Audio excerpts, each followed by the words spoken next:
Lanjutkan, saya rindu semua pendeta-pendeta di gereja ini sebetulnya. Gereja manapun itu harus tema-tema pertobatan.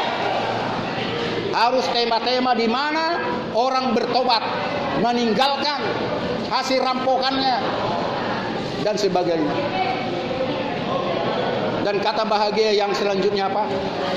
Ayo. Ini hati-hati.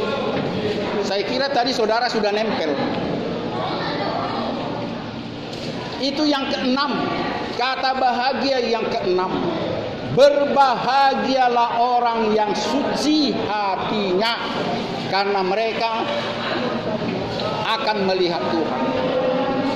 Ini saudara jangan salah mengertikan. Jangan salah menghayati. Perhatikan saya, kasih waktumu. Saya memberikan waktu saya kepadamu. Yang dipanggil silakan. Saudara tahu ini maksudnya? Berbahagialah orang yang suci hatinya, karena mereka akan melihat Tuhan. Bukan fisiknya saudara lihat. Tidak sanggup saudara melihat itu. Tidak sanggup. Karena dia dalam keadaan roh. Mata kita bukan melihat mata. Bagaimana melihat yang ada di dunia ini? Kalau begitu, coba renungkan sejenak. Apa yang dimaksud berbahagialah orang yang suci hatinya, karena mereka melihat Tuhan? Ayo. Bisa? Kira-kira apa jawabannya? Melihat Tuhan berarti melihat pekerjaannya. Ya, melihat Tuhan, bagaimana saudara melihat karyanya, ciptaannya. Ya, lewat saudara lihat kilat, halilintar, gunung meletus, ya, dalamnya lautan, kencangnya angin, derasnya hujan. Saudara bisa melihat Tuhan lewat itu semuanya. Bagaimana hutan yang begitu lebat, binatang yang begitu indah. Jadi melihat Tuhan dengan lewat karyanya. Ya, melihat Tuhan lewat karyanya. Baik yang sudah ada maupun yang akan dilakukannya, yaitu lewat mujizat-mujizat. Ya, lewat mujizat-mujizat Tuhan, saudara betul-betul melihat Dia.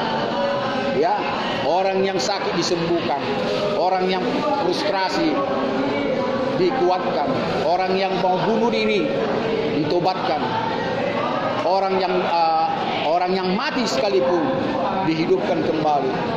Ya, termasuk saudara bisa dilakukan pertobatan. Itu bukan karyamu, itu adalah karya Tuhan. Jadi kalau saudara betul-betul sudah berubah nanti, saudara melihat Tuhan dalam arti Tuhan sudah merubahmu. Amin. Tuhan sudah merubahmu. Tuhan sedang membentukmu menjadi pribadi yang takut akan Tuhan, yang teman sekerjanya. Ya, teman sekerja Tuhan, bukan hamba Tuhan. Ya, kalau saudara mau memakai istilah seperti istilah sama saya lebih bagus pakai teman sekerja, ya. Ya. Pelayan Tuhan. Kalau hamba Tuhan, sekali lagi bolak-balik saya katakan, berarti saya tidak mewarisi kerajaan surga nanti. Karena seorang hamba tidak pernah tahu apa yang dikerjakan Tuhannya. Saya tahu apa yang dikerjakan Tuhan saya. Saya tahu apa yang dikerjakan Tuhan saya. Karena itu saya bukan seorang hamba. Ayat selanjutnya, yang ketujuh, berbahagialah orang yang membawa damai, karena mereka yang disebut anak-anak Tuhan. Ini yang saya katakan tadi, mencari kebenaran, melakukan kebenaran, termasuk beda tipis dengan ya membawa damai. Ya, saudara harus membenci pertikaian. Jadi jangan pernah saudara orang-orang, apa istilah bahasa Indonesia, bikin orang ribut. Yang kuat, provokator. Ya, macam mana orang ribut, ya. Ya, di penjara pun sering terjadi itu. Ya, di penjara, ya. Saya waktu mahasiswa jadi teringat sekarang, waktu pelonco itu ada sengaja mahasiswa BO tidak disiram. Sengaja gitu. Oh, tidak ada yang ngaku. Satu kamar itu kami dirodam dulu. dikerjai kami, tidak ada ngaku, habis kami satu kamar itu. Inilah ulah seorang mahasiswa, sengaja dia nggak nyiram beolnya gitu kan. Ini orang-orang seperti ini sengaja bikin keributan, dan sampai sekarang ini tidak terbukti siapa yang beol. Jadi saudara pun di sini ya bisa juga bikin kacau di sini, kotoranmu jangan siram di situ. Bisa nanti saudara digempar di situ. Siapa, nggak ada CCTV kan? Semua bolak-balik sih. Kalau bikin kacau gampang kok, gampang saja itu. Bikin hasutan dan sebagainya, ya. Hasutan untuk kalian bikin kacau. Karena memang ada tipe manusia senang bikin ribut, melihat orang ribut, usil gitu ya. Jadi kalau kata bahagia yang keenam, yang ketujuh ini, berbahagialah orang yang membawa damai, karena mereka lah disebut anak-anak Tuhan, anak-anak Elohim. Jadi rindulah saudara di dalam hidupmu selalu membuat kedamaian, jangan bikin kacau sengaja. Ya, makanya saya tidak suka politik. Dari dulu saya bisa jadi anggota dewan. Ya, kalau saya bisa, saya punya modal untuk itu dan sebagainya. Tetapi pada umumnya anggota dewan ini sengaja menfitnah partai yang lain, sengaja memburuk-burukkan partai yang lain untuk mengharumkan partainya. Ini sudah rahasia perpolitikan. Inilah ya. Bahkan di dunia agama pun terkadang ada orang-orang yang tidak bertanggung jawab, menjelek-jelekkan agama yang satu, mengkultuskan agamanya sendiri. Jadi ini bukan yang patut kita contoh. Ya, jadi di dalam dunia politik memang tidak berlaku itu, sulit ya. Kita harus senggol partai-partai politik yang lain untuk kita lebih maju.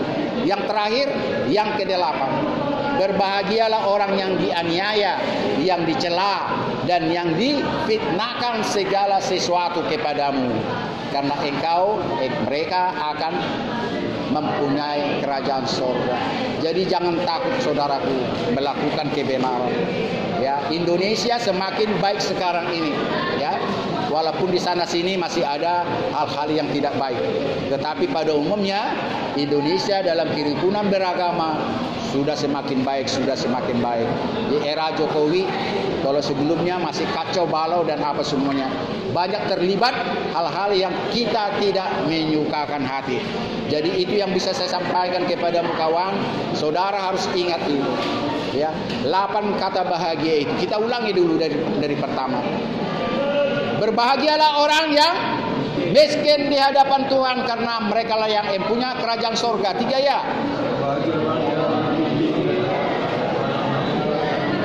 Yang kedua, berbahagialah orang yang berduka cita, karena mereka akan dihibur. Yang ketiga, berbahagialah orang yang lemah lembut, karena mereka memiliki bumi. Yang keempat, berbahagialah orang yang lapar dan haus akan kebenaran, karena mereka akan dipuaskan.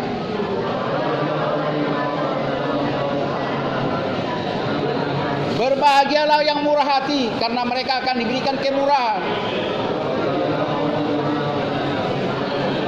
Berbahagialah orang yang suci hatinya, karena mereka akan melihat Tuhan. Berbahagialah orang yang membawa damai, karena mereka disebut anak-anak Tuhan. Berbahagialah kamu apabila kamu dicela, difitnah, dianiaya, karena kamu dan mereka yang memiliki sorga.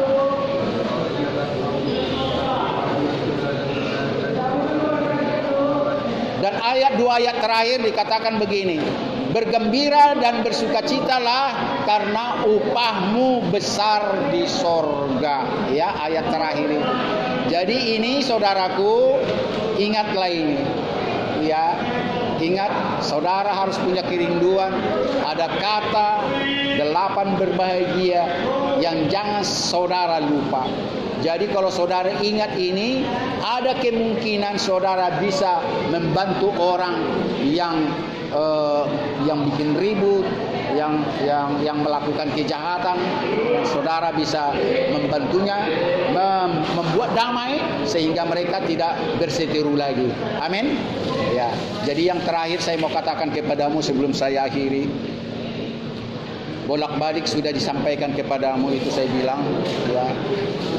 Jadi muliakanlah Tuhan dengan apa yang saudara dapatkan. Saya percaya tidak sama kita yang di penjara ini kebiasaan mendengar firman Tuhan. Saya yakin ada cuma sekali setahun. Ada sekali setahun pun tidak masuk gereja. Ada itu, saya percaya.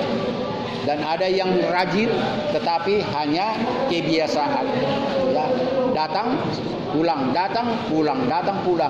Yang penting dia seperti kartu ATM saja. Dia seperti memenuhi syarat saja. Saya beribadah setiap ibadah raya. Saya mau katakan bolak-balik, bolak-balik, bolak-balik. Keselamatan bukan karena rutinitas engkau beribadah.